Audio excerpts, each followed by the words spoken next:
Alors salut tout le monde, donc on se retrouve comme promis pour la vidéo.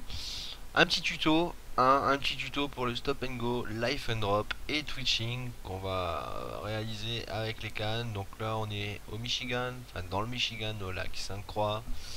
Donc on va utiliser la Jig Winner 270, hein. Donc on va rappeler les stats vite fait. Donc c'est pour lancer des leurres entre 5 et 18 grammes.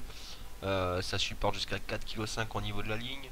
On a mis un Espira MLR 3000 de 5 kg, donc avec la technique pour avoir plus de fil comme je vous expliquais la dernière fois. Et on a mis du fluorocarbone en 28 centièmes, donc on a 226 mètres. Donc c'est plutôt très très bien, la résistance du fil c'est 4,5 kg, donc on est comme la canne, donc il faut faire attention au niveau du moulinet, hein, faut pas serrer à fond, sinon on casse tout. Et puis voilà. Donc on a aussi la Torah, donc Torah 290, hein, pour lancer du 14 à 50 grammes. Poids de la ligne jusqu'à 9,5 kg. Moulinet, donc là on a le double punch qui est extra, le 6500 il est extra, il fait 12 kg de résistance, donc pareil, plus résistant que la canne et que la ligne, donc faut faire attention, on ne serre pas à fond. L'avantage de ce moulinet c'est qu'il a beaucoup de réglages, donc on va pouvoir monter dans le rouge au niveau de la canne et au niveau du fil sans endommager tout ça. Tout comme la Jig Winner avec son moulinet, hein, bien sûr. Donc voilà. Là par contre on est sur de la tresse. Alors pourquoi de la tresse? Tout simplement parce qu'avec cette canne là on va pêcher des plus gros poissons. Comme on pêche des plus gros poissons, on va pouvoir pêcher des gros poissons, mais vraiment des gros par rapport à la canne. Exemple, le malachigan unique, hein. Moi je l'ai pêché comme ça, je le pêche comme ça, ou des fois au bouchon, ça dépend, mais bon, au bouchon ça s'amuse un peu moins. Donc de temps en temps je le pêche au bouchon et de temps à autre je le pêche au shad 10 cm par exemple. Et j'ai remonté un malachigan unique comme ça, de cette façon, de 14 kg 264. Donc avec la Torah, vous voyez qu'il y a moyen de monter de très gros poissons, hein. Donc voilà. La Jig Winner, ça va être plus pour là au Michigan, pêcher genre les saumons de 5 kg, les choses comme ça, où là on va pouvoir s'amuser, travailler le poisson, etc. On a du mètre de fil. Donc c'est bon, on a une bonne réserve, hein. Le poisson peut tirer, c'est pas trop gênant, donc ça permet de nous amuser, et puis voilà. Ça évite de pêcher des gardons avec une canne à surfcasting quoi, hein. Donc moi j'ai déjà vu IRL des mecs qui avaient pêché la truite et ils prenaient des surfcasting. Donc vous avez des bouchons de 50 grammes etc. Donc je vous laisse imaginer un peu le délire. Enfin bref, donc là on va s'amuser. Là on a vraiment du matos pour s'amuser. Donc là on va aller sur le lieu de pêche. Donc on va aller là-bas au phare, hein. On va pas s'embêter. Pour le tuto ça sera très bien. On va sortir la Jig Winner. Donc là on a quoi? On a une cuillère 7 grammes. Bon, faut que je recule. Voilà. Donc on va essayer de faire un petit lancer par là. Vous allez voir que ça lance super loin. Donc je rappelle, action fast de la canne. Donc c'est des actions de pointe qui est fait pour lancer très loin. Donc là on a 73 mètres tranquille. Donc pour aller pêcher le doré jaune au lac émeraude, etc. Enfin voilà, on a largement de quoi faire avec une grosse résistance, hein. Si on veut lancer plus loin, on met plus petit en fil et on lance encore plus loin. Donc voilà. Alors, on va commencer par le stop and go. Donc on lève légèrement le chillon, à peu près comme ça. On va se mettre en vitesse 3.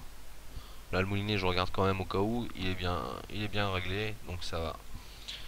On va pas se faire exploser si on a une touche. Donc on mouline et on arrête. On mouline, on arrête, tout simplement. Très simple. Donc là, on est en stop and go. Donc il n'y a rien de plus simple.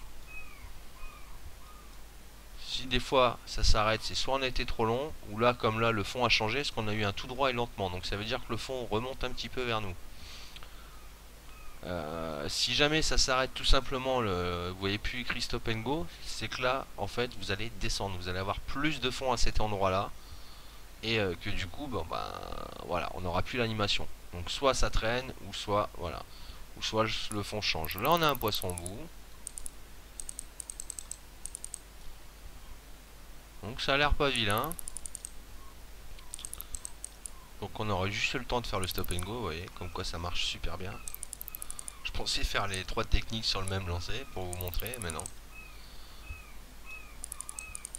Alors voilà, ça a l'air d'être assez costaud. Ça tire pas énormément, mais il y a du poids quand même, hein.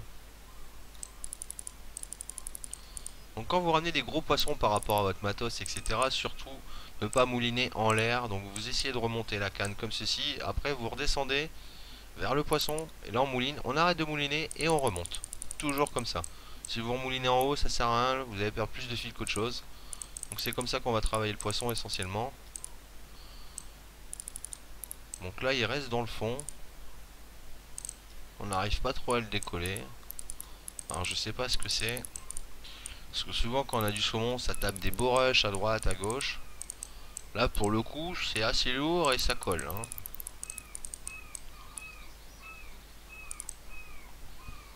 Donc voilà, on peut voir que là, la façon où le frein est réglé, on arrive à taper dans la limite du fil et la limite de la canne, hein, quasiment, sans endommager tout ça. Là, le matos, il ne craint rien. De toute façon, le matos s'abîme tout seul, hein, même si vous réglez votre frein pour être toujours dans le vert ou quoi que ce soit, vous allez toujours perdre un peu en durabilité sur les poissons que vous allez attraper. Enfin, en action de pêche, quoi, c'est un peu dommage, mais bon. Donc là, on exploite super bien la canne, super bien le fil. Et voilà, le moulinet est nickel. On a vraiment une bonne config. On voit bien que le poisson donne des beaux coups de tête. Alors là, pour le coup, je ne sais pas du tout ce que c'est. D'habitude, j'ai plus ou moins une idée. Alors là, je suis un peu... je ne sais pas. Donc ça devait être une vidéo assez rapide. Du coup, ça va être un peu plus long que prévu.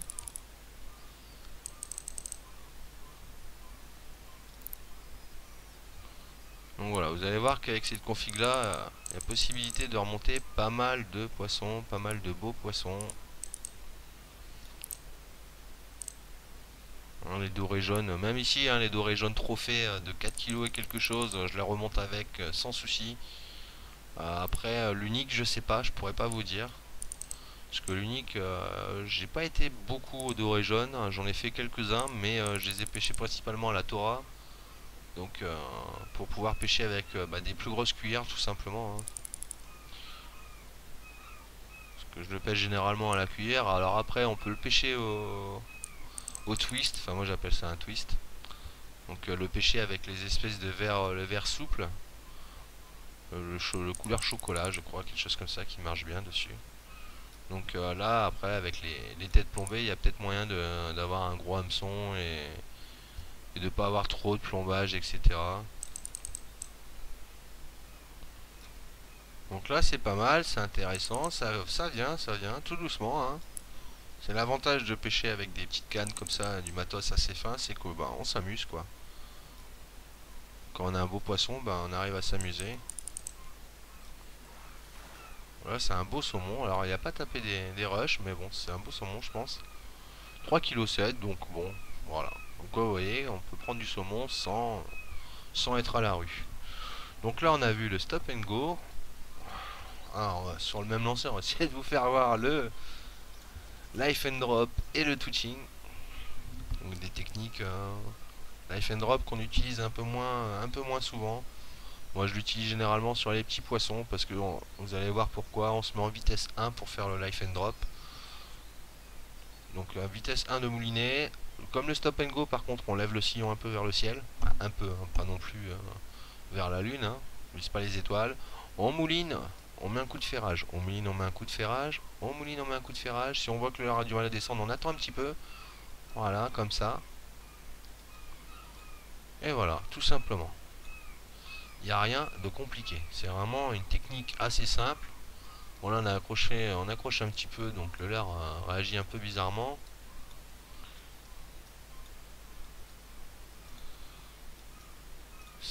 C'est un peu comme du... Voilà. Quand je dis qu'on accroche, on accroche un peu par là.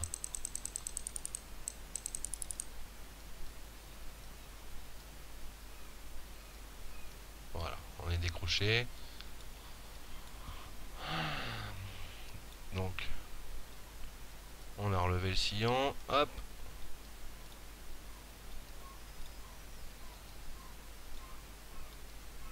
Et voilà, là on est en life and drop. Si on veut faire du twitching, tout simplement, on va se mettre en vitesse 2. On va ramener. Et on va faire pareil que le life and drop. On va mettre des coups de ferrage. Et voilà, vous êtes en twitching, tout simplement. Donc selon le grammage des cuillères, ça va plus ou moins bien. Bon là on est sur du 1 point, donc c'est pas ce qu'il y a de mieux, hein. Moi j'aime bien quand ça a 3.